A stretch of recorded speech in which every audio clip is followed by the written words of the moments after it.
नमस्कार साथियों, स्वागत है आपके अपने यूट्यूब चैनल पर।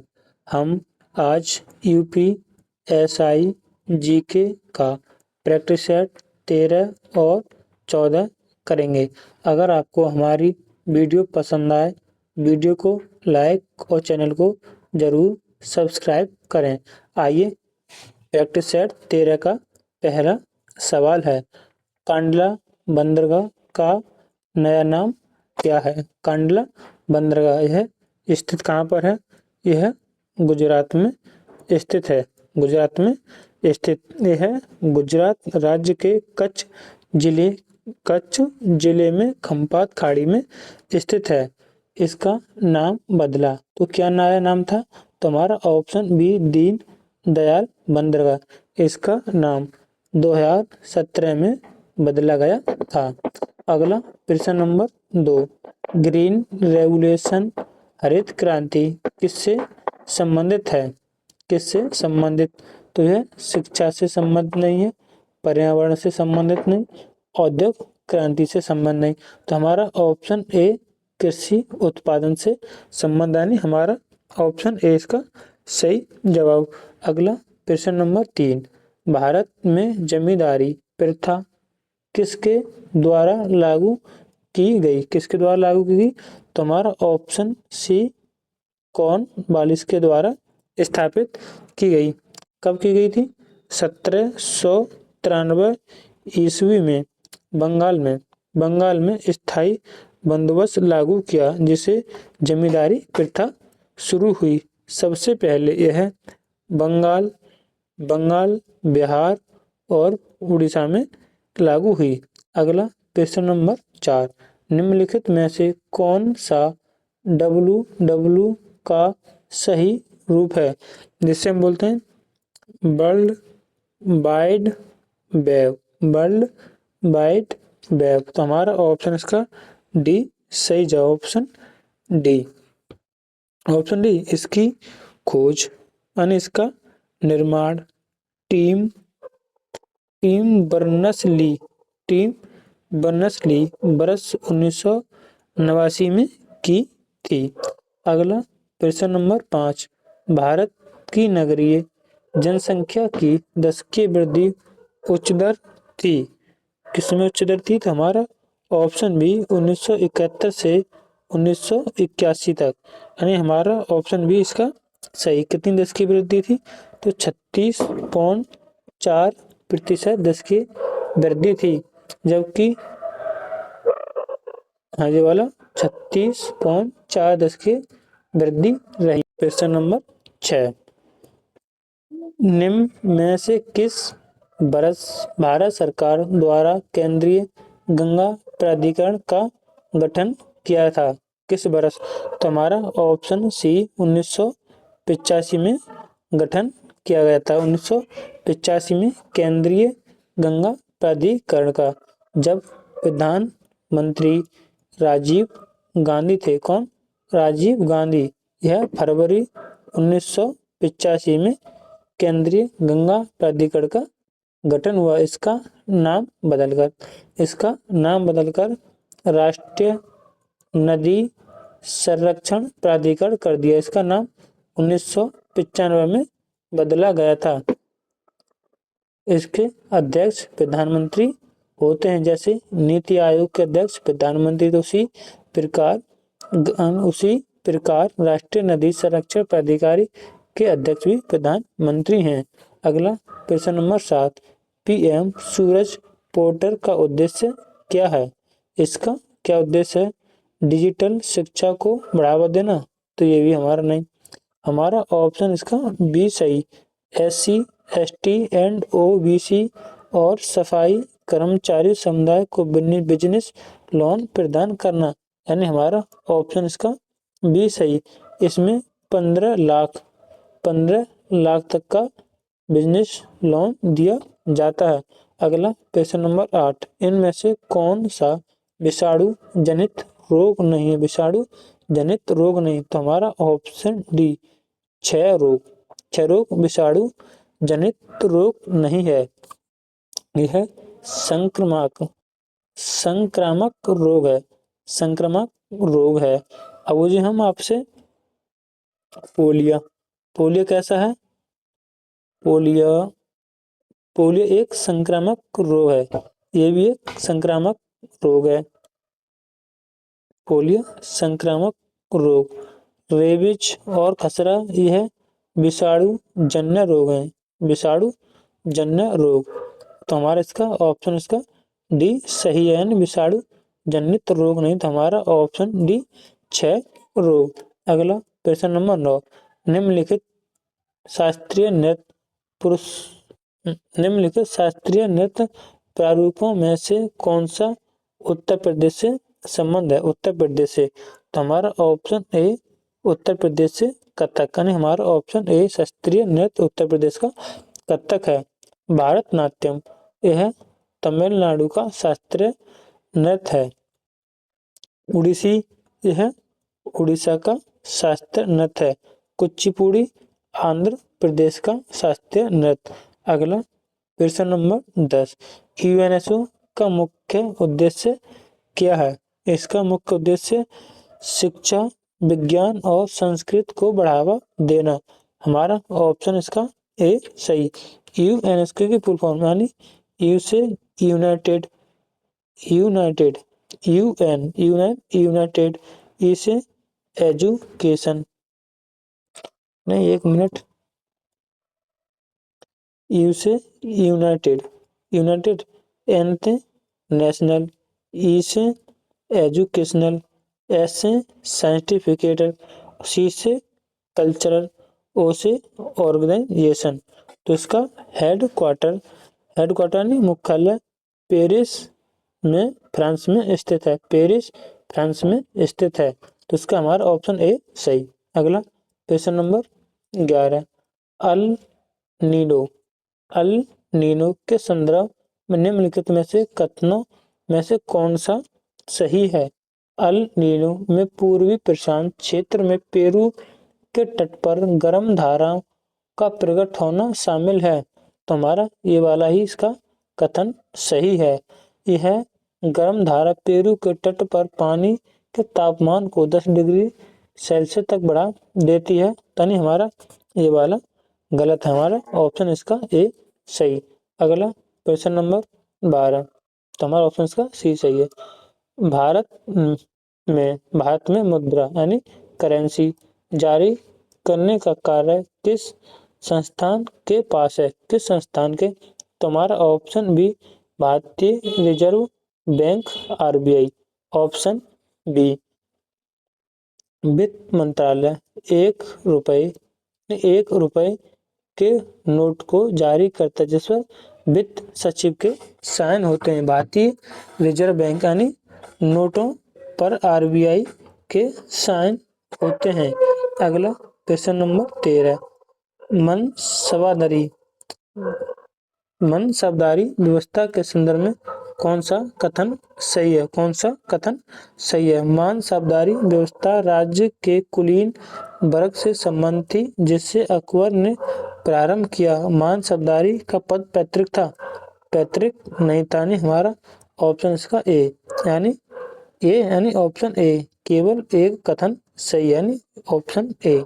अगला प्रश्न नंबर 14, कंप्यूटर की प्राथमिक स्मृति कौन सी है? तो इसे बोलते हैं रैम, यानी हमारा ऑप्शन इसका डी सही। ऑप्शन डी सही। अगला प्रश्न नंबर 15, भारत की जनगणना 2011 के आंकड़ों के अनुसार निम्नलिखित में से कौन सा राज्य सर्वाधिक जनसंख्या वाला है? तो हमारा ऑप्शन सी उत्तर प्रदेश सर्वाधिक जनसंख्या वाला है 2011 के आंकड़ों के अनुसार। दूसरे स्थान पर महाराष्ट्र रहा जनसंख्या वृद्धि में। अगला प्रश्न नंबर 16, अंतर्राष्ट्रीय टाइगर दिवस मनाया जाता है, कब मनाया जाता है? 24 जुलाई को नहीं मनाया जाता। तो हमारा ऑप्शन इसका बी 29 जुलाई को मनाया जाता है। नहीं हमारा ऑप्शन इसका बी सही 29 जुलाई। अगला प्रश्न नंबर 17, संविधान 130वां संशोधन 130वां संशोधन विधेयक 2025 का उद्देश्य क्या था? आरटीआई को और मजबूत करना, ये वाला नहीं था। प्रधानमंत्री और मुख्यमंत्री को 30 दिन गिरफ्तारी का हटाना, यानी तो हमारा ऑप्शन इसका बी सही है। न्यायपालिका के पुनर्गठन बल, ये भी गलत, हमारा ए भी गलत, हमारा ऑप्शन इसका बी सही। अगला क्वेश्चन नंबर 18, प्रोटीन की अधिकतम मात्रा पाई जाती है। अधिकतम मात्रा प्रोटीन की किसमें पाई जाती है? हमारा ऑप्शन बी सोयाबीन में पाई जाती है, यानी ऑप्शन बी प्रोटीन का सर्वाधिक मात्रा सोयाबीन में।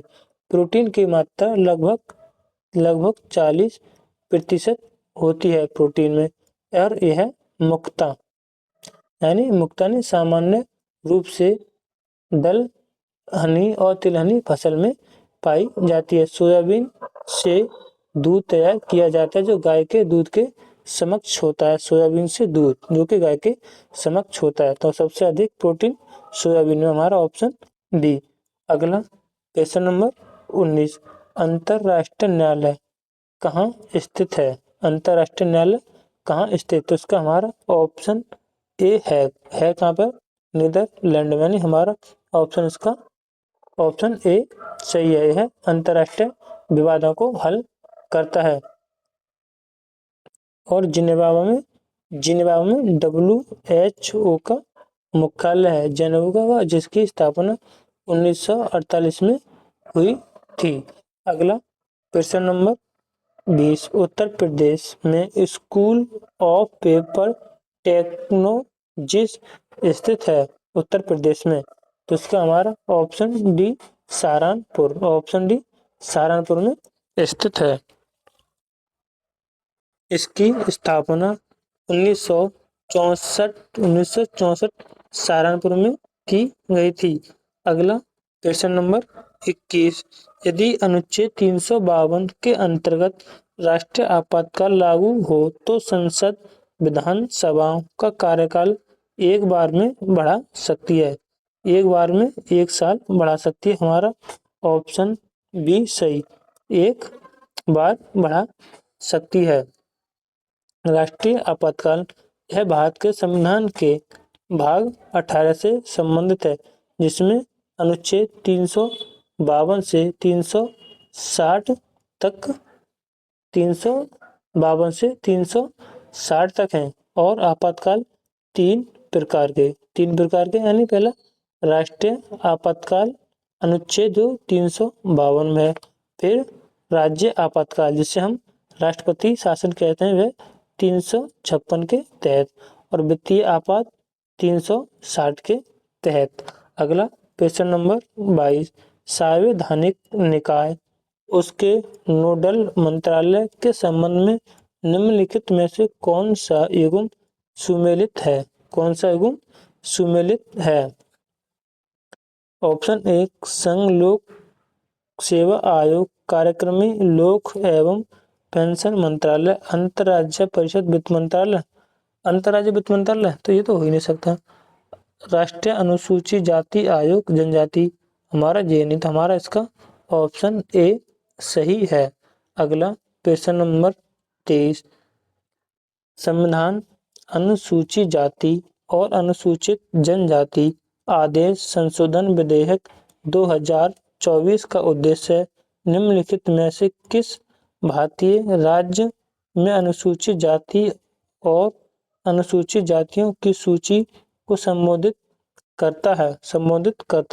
तो हमारा ऑप्शन डी उड़ीसा। यह विधेयक 5 फरवरी 2024 को राज्यसभा में पेश किया गया था। अगला क्वेश्चन नंबर 24,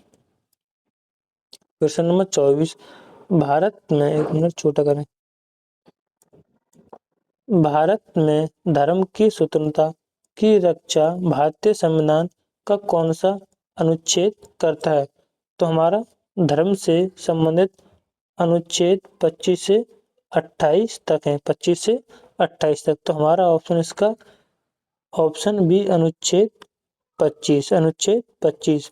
अनुच्छेद 26 धार्मिक मामला का प्रबंधन की स्वतंत्रता, यानी आपको कोई भी प्रचार प्रसार करता है तो उसकी व्यवस्था का प्रबंध। अनुच्छेद 27 के तहत किसी विशेष धर्म के प्रचार के लिए, किसी धर्म विशेष के प्रचार के लिए करों से मुक्त संबंध में स्वतंत्रता यानी कर नहीं लिया जाएगा अनुच्छेद 27 के तहत। अनुच्छेद 28 में कुछ शैक्षणिक संस्थानों में धार्मिक शिक्षा या धार्मिक उपासना उपस्थित के बारे में स्वतंत्रता है।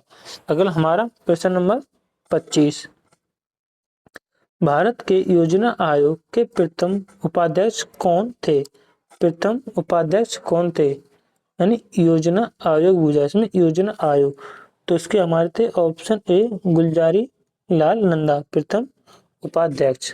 गुलजारी लाल नंदा, यानी योजना आयोग की जगह 1 जनवरी 2005 को नीति आयोग आया जिसके अध्यक्ष पीएम होते हैं। उसी प्रकार योजना आयोग के अध्यक्ष पीएम थे, तो इस प्रकार उस समय पंडित जवाहरलाल नेहरू अध्यक्ष थे। योजना आयोग एक गैर संवैधानिक निकाय था जिसकी स्थापना 15 मार्च 1950 को हुई थी। इस विभाग के अध्यक्ष प्रधानमंत्री, इसकी जगह 1 जनवरी 2005 को नीति आयोग आया। अगला प्रश्न नंबर 26। निम्नलिखित में से कौन भारत में किसी राज्य की विधान परिषद में 1/6 सदस्यों को नामांकित करता है? तो इसका हमारा ऑप्शन ए मुख्यमंत्री का कोई संबंध नहीं, हमारा ऑप्शन बी राज्यपाल। ऑप्शन बी राज्यपाल। भारत में किसी राज्य के विधान परिषद में 1/6 सदस्य राज्यपाल द्वारा नामित किए जाते हैं जो कि साहित्य, विज्ञान, कला से आदि से संबंधित होते हैं। और यानी विधान परिषद 168 में विधान मंडल जिसके 2 अंग होंगे, कौन से? विधान परिषद और विधानसभा, और जो राज्यपाल से मिलकर बनी होगी। यानी 3 विधान परिषद अनुच्छेद 169 में और विधानसभा अनुच्छेद 170 में और विधान मंडल 168 में और राज्यपाल अनुच्छेद 153 में। अगला प्रश्न नंबर 27। निम्नलिखित में से किसे राज्य कार्यपालिका नहीं माना जाता? राज्य कार्यपालिका नहीं माना जाता। मुख्यमंत्री को भी माना जाता है, मंत्री परिषद और राज्यपाल। तो हमारा ऑप्शन है उच्च न्यायालय के मुख्य न्यायाधीश को राज्य कार्यपालिका नहीं माना जाता, नहीं हमारा ऑप्शन इसका ए सही। अगला प्रश्न नंबर 28। राज्य के नीति निर्देशक सिद्धांत भारतीय संविधान के किन अनुच्छेदों के अंतर्गत सूचीबद्ध है? सूचीबद्ध, तो हमारे यह अनुच्छेद 36 से 51 तक, यानी हमारा ऑप्शन इसका सी सही। Option C. यह संविधान के भाग 4 इससे भाग 4 में राज्य के नीति निर्देशक सिद्धांतों का वर्णन है। यह हमारे आयरलैंड के संविधान से लिए गए हैं। अगला प्रश्न नंबर 29।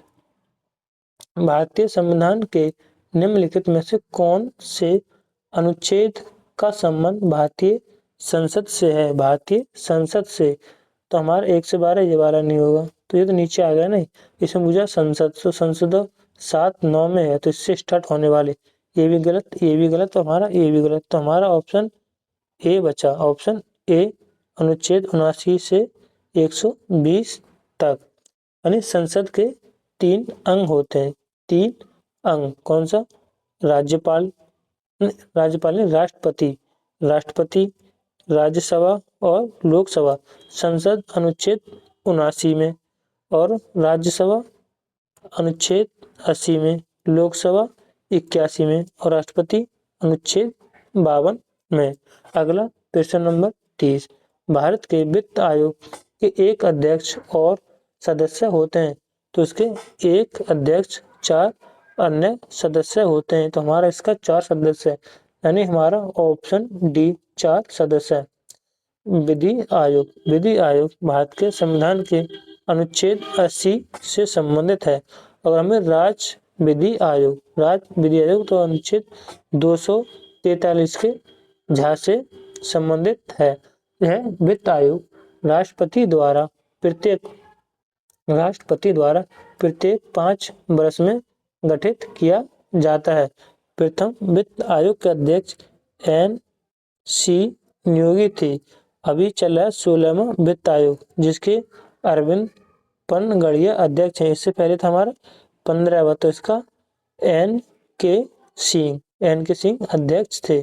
प्रथम के NC नियोगी और 15 के NK सिंह, 16 के अरविंद पनगड़िया। इसमें एक अध्यक्ष, 4 उपाध्यक्ष होते हैं। वित्त आयोग अनुच्छेद 280 के तहत प्रत्येक 5 वर्ष बाद राष्ट्रपति गठन करता है। अगला क्वेश्चन नंबर 31। भारतीय संविधान के अनुसार शोषण के विरुद्ध अधिकार सभी प्रकार के और मानव तस्करी पर रोक लगाता है। तो हमारा ऑप्शन बी जबरन श्रम, जो कि शोषण के विरुद्ध हमारा भारत के संविधान में अनुच्छेद 23 से 24 संबंधित है। 23 से 24 संबंधित हैं, जिसे हम मौलिक अधिकार कहते हैं। यानी 14 से 18 तक समानता का अधिकार, 19 से 22 तक स्वतंत्रता का अधिकार, 23 से 24 तक शोषण के विरुद्ध अधिकार, अब 25 से 28 तक धर्म और संस्कृति का स्वतंत्रता, और फिर 25 से 28 तक, और 29 से 31 तक संवैधानिक उपचार। यानी इसमें आगा कौन सा है, संस्कृति संबंधित है। सही है हमारा 31 का ऑप्शन बी। अगला क्वेश्चन नंबर 32। भारत के संविधान के अनुसार अनुच्छेद 243 के अनुसार का अर्थ है कि ग्रामीण क्षेत्रों के लिए अनुच्छेद 243 खा के अधीन गठित स्वामित्व शासन करने वाली एक संस्था है। तो हमारा option B panchayat. Option B panchayat. अनुच्छेद 243 में पंचायतों की परिभाषा, और ए में ग्राम सभा, बी में ग्राम सभा का गठन, 243 के सी में क्या है, पंचायत की संरचना, और डी में पंचायतों में आरक्षण। ये 243 की ABC है। अगला प्रश्न नंबर 33। भारतीय संविधान की किस अनुसूची में भारतीय गणराज्य की भाषाएं शामिल की गई? तो हमारा 8वीं अनुसूची, ऑप्शन बी 8वीं अनुसूची में कुल 22 भाषा हैं, जो कि मूल संविधान में कुल 14 भाषाएं थी। आपको अनुसूची कुल कितनी, पहले हमारे संविधान में कुल 8 अनुसूची थी, अब कितनी 12 अनुसूची हो गई। मैं आपको अनुसूची बताता हूँ। यानी पहला अनुसूची में संघ और उसका राज्य और उसका क्षेत्र, 2 में वेतन और भत्ते, 3 में शपथ की बात रही, लेकिन शपथ में अनुच्छेद 60 के तहत राष्ट्रपति शपथ लेता है, ना कि अनुसूची 3 के तहत। 69 में उपराष्ट्रपति और राज्यपाल नहीं पता कौन से अनुच्छेद 159 राज्यपाल की नियम एक बार देख लेना। सही है, तो उनमें ये इसमें नहीं आएंगे। अनुसूची 3 में, अनुसूची 4 में राज्यसभा के सीटों का आवंटन। अनुसूची 5 में अनुसूचित जाति और जनजाति के प्रशासन के बारे में। अनुसूची 6 में असम, मेघालय, त्रिपुरा और मिजोरम के प्रशासन के बारे में। और अनुसूची 7 में केंद्र राज्य के सीट, यानी जिससे हम बोलते हैं समवर्ती सूची, संघ सूची और राज्य सूची। यानी संघ सूची में कुल 97 विषय थे जो कि वर्तमान में 100 विषय हैं। अब राज्य सूची में प्रारंभ में 66 विषय थे, अब वर्तमान में 61 विषय हैं। और समवर्ती सूची में प्रारंभ में 47 विषय, अब 52 विषय हैं। और 8 में होगी अनुसूची 9 में भूमि सुधार से संबंधित है, जो कि प्रथम संविधान संशोधन 1952 में जोड़ा गया था। 10वीं अनुसूची में दल बदल से संबंधित है, जो कि 92 संविधान 1985 के तहत जोड़ी गई थी। अब हमारी 11वीं अनुसूची में पंचायत से संबंध, पंचायत से, जो कि 73वां संविधान 1992 के तहत जोड़ी गई। 12वीं अनुसूची ग्राम पंचायत से संबंधित, जो भी 73 के संविधान 1992 के तहत जोड़ी गई। मैंने आपको टोटल 12 अनुसूची को रिवीजन करा दिया है। इस पर पेन से लिखा नहीं जाता डिस्प्ले पर, तो इसलिए अभी आपको इसे मैनेज करना पड़ेगा। अगला प्रश्न नंबर 34 भारतीय संविधान की उद्देशिका में पंथ निरपेक्ष शब्द किस वर्ष जोड़ा गया था? तुम्हारा ऑप्शन ए 1976, यानी 42वां संविधान संशोधन 1976 के तहत। 42वें संविधान को हम लघु संविधान के नाम से भी जानते हैं, लघु संविधान। अगला प्रश्न नंबर 35 1935 में भारतीय संविधान में नागरिकता संशोधन अधिनियम कानून पारित किया, यानी कौन सा था, कब पारित किया? तो इसका हमारा ऑप्शन सी दिसंबर 2019 में भारतीय संसद ने नागरिकता संशोधन अधिनियम कानून पारित किया था, जो कि नागरिकता संशोधन अधिनियम के तहत अफगानिस्तान, बांग्लादेश और पाकिस्तान से प्रताड़ित धार्मिक अल्पसंख्यकों को भारतीय नागरिकता पाने की प्रक्रिया से संबंधित है। इसके लिए नागरिक अधिनियम 1955 में बदलाव किया गया था। अगला प्रश्न नंबर 36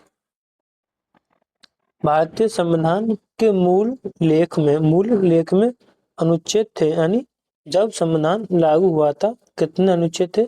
395, यानी हमारा ऑप्शन ए 395, यानी 22 भाग और 8 अनुसूची, यानी 22 भाग और 8 अनुसूची है।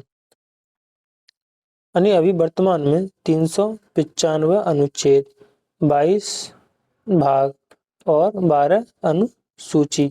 अगला प्रश्न नंबर 37 भारतीय न्याय संहिता 2023 में पुल्लिंग वाचक शब्द वह का प्रयोग किसके लिए किया जाता है? तो इसका यानी BNS 2023 में पुल्लिंग वाचक शब्द वह का प्रयोग किसके लिए किया जाता है?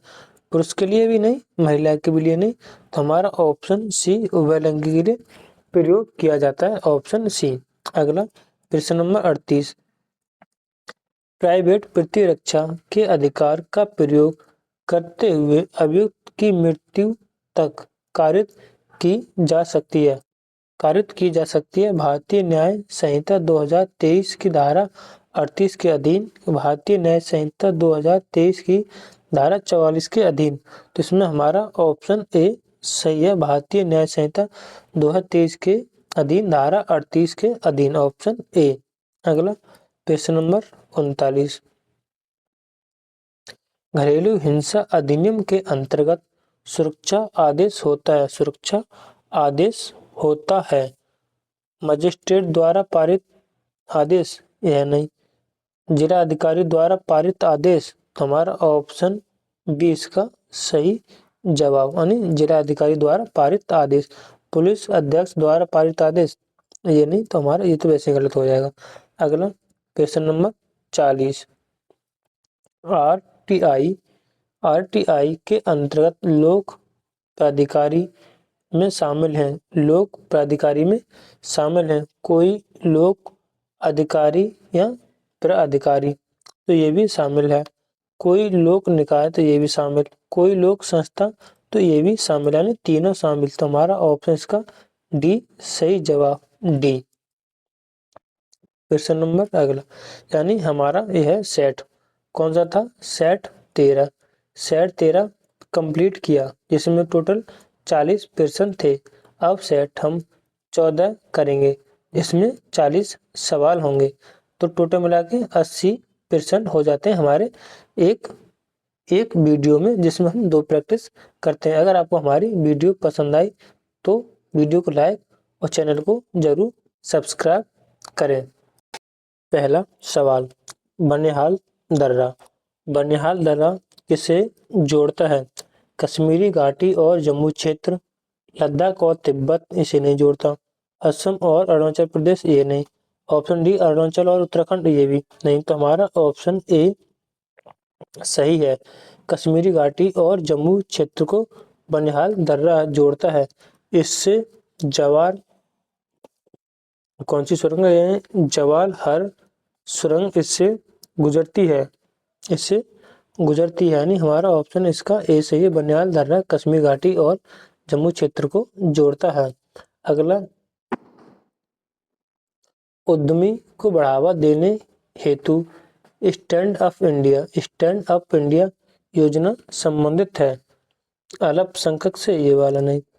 ओबीसी से, ये नहीं। दिव्यांग से, नहीं।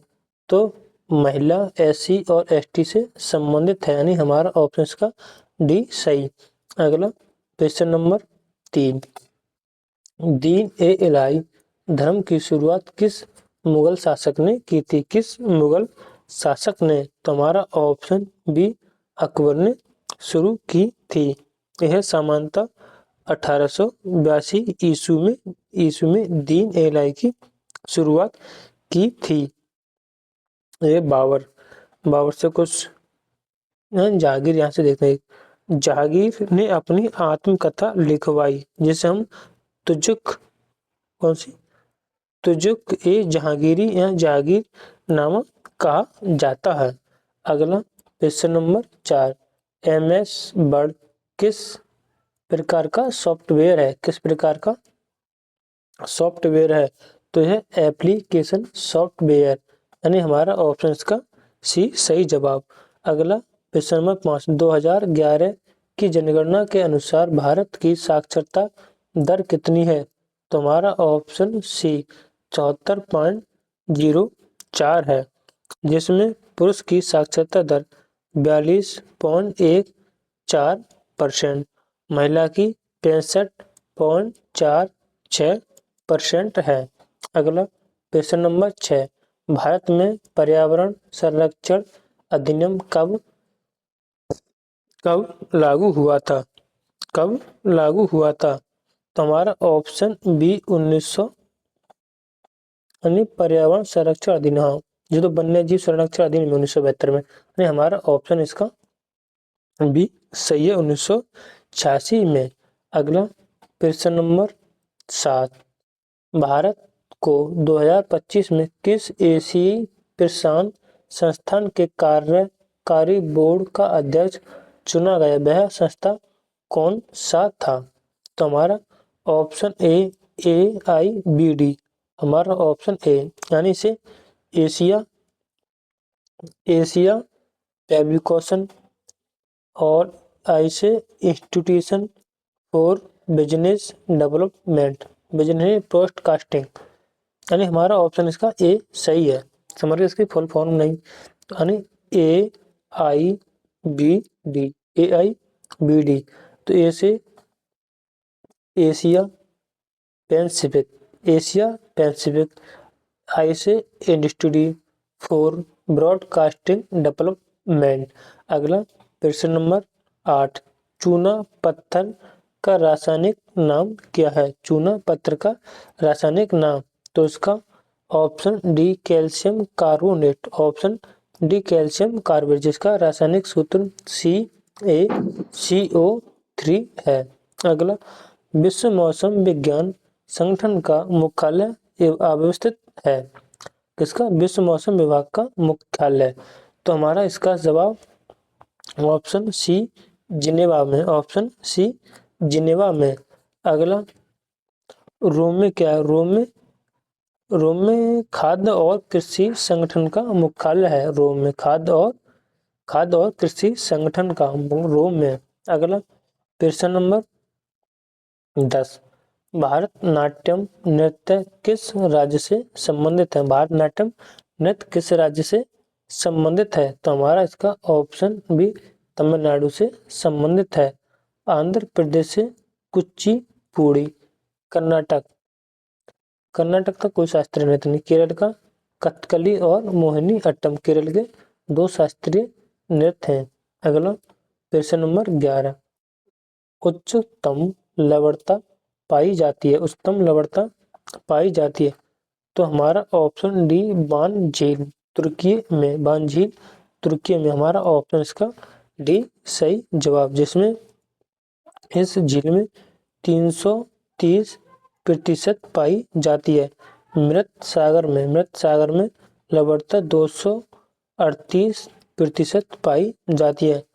और ग्रेट साल्ट यहाँ पर नहीं, और ग्रेट साल्ट में 220 पाई जाती है, तो इसका हमारा ऑप्शन डी सही। अगला, प्रश्न नंबर 12, भारत का सबसे पुराना स्टॉक एक्सचेंज कौन सा है? तो हम उसे बोलेंगे बॉम्बे स्टॉक एक्सचेंज। हमारा option B Bombay stock exchange, option B, जिसकी स्थापना 1875 में हुई थी। ये एशिया का सबसे पुराना स्टॉक एक्सचेंज है। अगला, प्रश्न नंबर 13, बुद्ध धर्म में त्रिरत्न का क्या अभिप्राय है?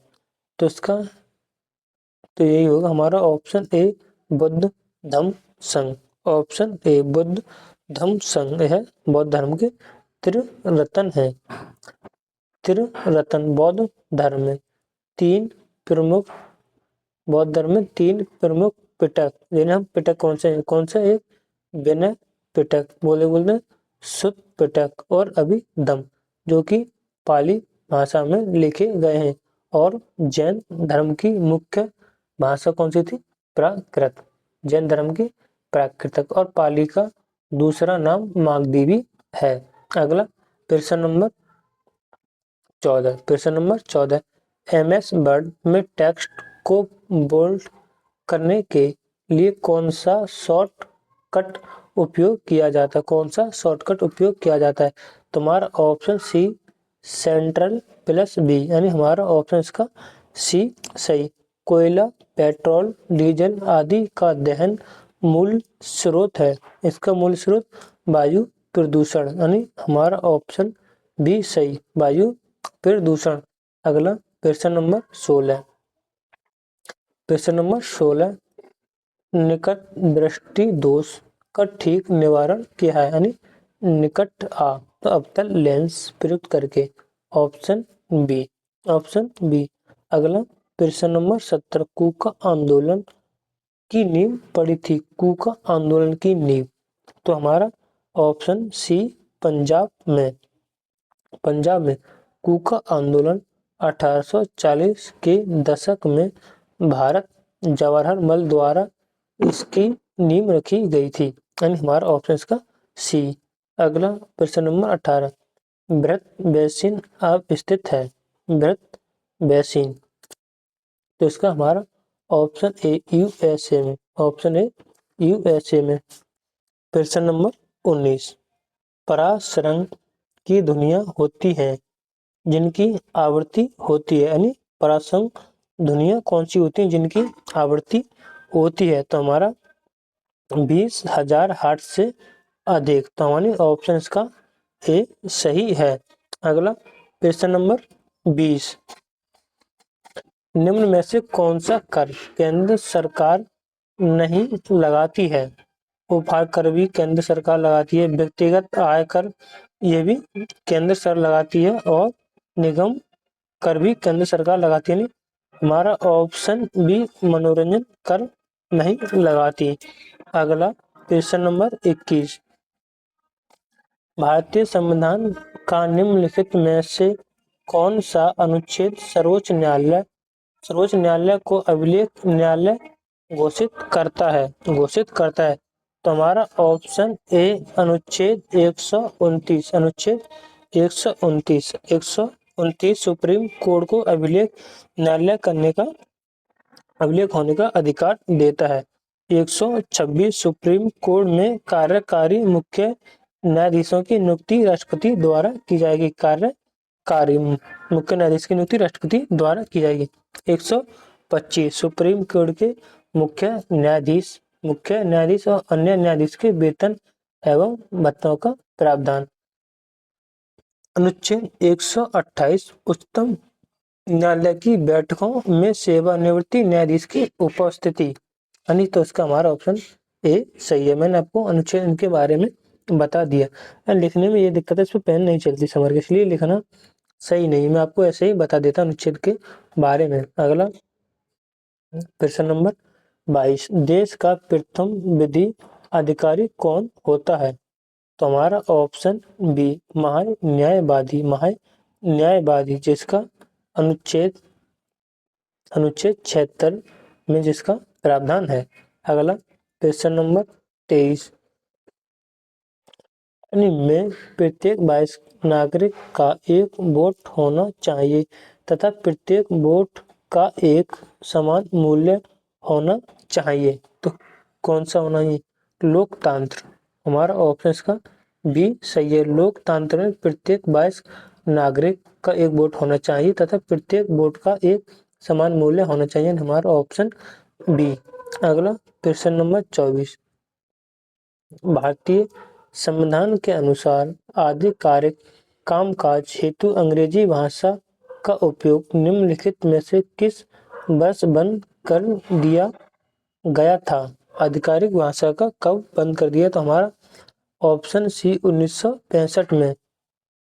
कामकाजी भाषा का 1965 में 26 जनवरी 1950 जो कि भारतीय संविधान के अनुच्छेद 343 में कहा गया था केवल 15 साल के लिए बढ़ा दी जाएगी। तो 1965 में बंद करने के लिए कहा, लेकिन इंग्लिश भाषा में कामकाज बंद नहीं है। अगला क्वेश्चन नंबर 25 में क्या है? भारतीय संविधान में किए गए 101वें संविधान संशोधन का संबंध निम्नलिखित में से किससे संबंधित है?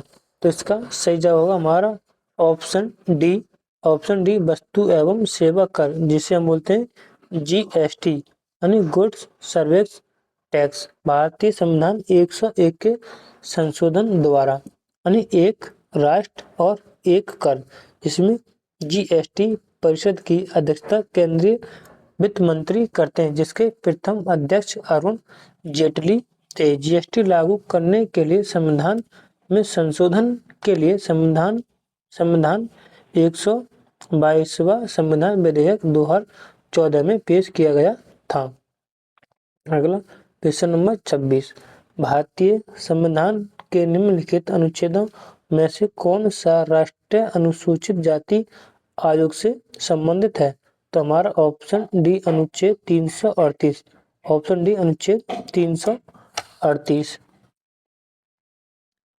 अनुसूचित जाति आयोग एक संवैधानिक निकाय है जिसकी स्थापना 1978 में हुई थी। अगला क्वेश्चन नंबर 27, निम्नलिखित में से किस अनुच्छेद में इंडिया को भारत भी कहा गया? तो हमारा ऑप्शन इसका ए सही जवाब है। अनुच्छेद ए। अनुच्छेद 2 में नए राज्य का प्रवेश। अनुच्छेद 3 में नए राज्यों की स्थापना व नाम परिवर्तन करने की शक्ति। अनुच्छेद 4 में संसद को इन अनुच्छेद लागू करने की शक्ति है। अगला क्वेश्चन नंबर 28, भारतीय संविधान की निम्नलिखित अनुसूची में कौन सी संघ और राज्य के बीच शक्तियों तथा कार्यों के आवंटन को परिभाषित करती है? तो मैंने इससे पहले क्लास 13 में 13 प्रैक्टिस सेट में आपको 12वीं अनुसूची बताई थी। तो आपको प्रश्न नंबर 28 का यानी विकल्प कौन सा है उसको आपको एक कमेंट बॉक्स में इसका आंसर बताना है। प्रश्न नंबर 29, संघीय ढांचा, न्यायपालिका, राज्यपाल प्रणाली और आपातकाल लगाने की शक्ति भारतीय संविधान की ये विशेषता ली गई है। कौन सी से ली गई है यानी कौन से भारत शासन अधिनियम से ली गई थी? तो ये 1935 के अधिनियम से ली गई थी यानी हमारा ऑप्शन इसका सी 1935 के भारत सरकार अधिनियम, ऑप्शन इसका सी सही जवाब। अगला प्रश्न नंबर 30, भारत के संविधान के अनुच्छेद के अनुसार ग्राम राज्य में ग्राम पंचायत संगठित करने के लिए कदम उठाएंगे और उन्हें ये शक्तियां तथा अधिकार प्रदान करेंगे जो सुशासन की इकाइयों के रूप में उन्हें कार्य करने में सक्षम बनाने के लिए आवश्यक होंगे। तो किसमें कहा? तो हमारा ग्राम पंचायत का गठन, सीधा सवाल है। इसमें इतना लैंग्वेज लिखी तो हमारा अनुच्छेद 40 सीधा सवाल। अगला यानी ऑप्शन सी अनुच्छेद 40 में हो जाए ग्राम पंचायत का गठन, इतना बड़ी रामायण लिखी। प्रश्न नंबर 38 में राज्य के द्वारा लोक कल्याण की अभिवृद्धि हेतु सामाजिक व्यवस्था का निर्माण। अनुच्छेद 39 में राज्य के द्वारा अनुसरणीय कुछ नीति तत्व 39 के डी में समान काम के लिए समान वेतन, चाहे महिला हो या पुरुष। योगा 41 में कुछ दशाओं में कार्य, शिक्षा एवं लोक सहायता पाना, अनुच्छेद 41 में। अगला प्रश्न नंबर 41, भारत का एक नागरिक अपनी नागरिकता खो देगा यदि वह भारत नागरिकता का परित्याग करता है तो भी नागरिकता खो सकेगा, ये भी सही। स्व इच्छा से अन्य देश की नागरिकता प्राप्त करता है तो जब भी खो देगा, जो कि भारत के संविधान के अनुच्छेद 9 में अगर कोई व्यक्ति दूसरे देश की नागरिकता ग्रहण करता है तो भारत देश की नागरिकता स्वतः ही समाप्त हो जाएगी, तो इससे वंचित किया जाएगा। किसी अन्य देश की नागरिक से विवाह करता है यानी इससे वंचित नहीं, इससे नागरिकता रद्द नहीं होगी, तो यानी हमारा इससे भी और इससे भी रद्द हो सकती है, पहला और दूसरा। यानी हमारा ऑप्शन इसमें ऑप्शन सी सही जवाब होगा। अगला प्रश्न नंबर 32, 2011 97वें संविधान संशोधन अधिनियम ने से संबंधित एक नए राज्य के नीति निर्देशक सिद्धांतों को जोड़ा गया तो हमारा ऑप्शन बी सहकारी समितियों को जोड़ा गया, ऑप्शन बी। अगला प्रश्न नंबर 33, भारतीय संविधान का निम्नलिखित में से कौन सा अनुच्छेद राष्ट्रपति महाभियोग हेतु प्रक्रिया का प्रावधान है? तो हमारा ऑप्शन सी अनुच्छेद 61 के तहत महाप्रक्रिया का प्रावधान है। अनुच्छेद 78 के तहत सदन के बारे में मंत्री और महान्यायवादी के अधिकार। अनुच्छेद 88 में अनुच्छेद 78 में राष्ट्रपति को सूचना देने आदि का कर्तव्य प्रधानमंत्री का है, अनुच्छेद 78 में। अगला प्रश्न नंबर 39, भारत के संविधान के अनुच्छेद 106 के अनुसार संसद के दोनों सदनों के सदस्यों को के वेतन निम्नलिखित में से किसके द्वारा निर्धारित किया जाता है? तो यह संसद के द्वारा, हमारा ऑप्शन इसका सी सही है, ऑप्शन सी। अगला प्रश्न नंबर 35, लोक लेखा समिति में लोकसभा के सदस्य और राज्यसभा के सदस्य होते हैं, तो इसमें टोटल 22 सदस्य होते हैं। लोकसभा में 15 और राज्यसभा के 7, जिसका कार्यकाल 1 वर्ष का होता है। एक होती है प्राक्कलन समिति, जिसका भी कार्य 1 साल के लिए होता है। इसमें लोकसभा के 30 सदस्य होते हैं, इसमें राज्यसभा का 1 भी सदस्य नहीं होता है। अगला प्रश्न नंबर 36, लोग भारतीय संविधान के निम्नलिखित में से किस संवैधानिक संशोधन अधिनियम ने एक ही व्यक्ति को दो से अधिक राज्यों के राज्यपाल के रूप में नियुक्त करने की सुविधा प्रदान। वो हमारा 7वां संविधान संशोधन है। हमारा ऑप्शन इसका ए सही है, ऑप्शन ए। और इसमें ऑप्शन 8वां संशोधन ये कोई संबंध नहीं, यानी हमारा इसका ये सही है।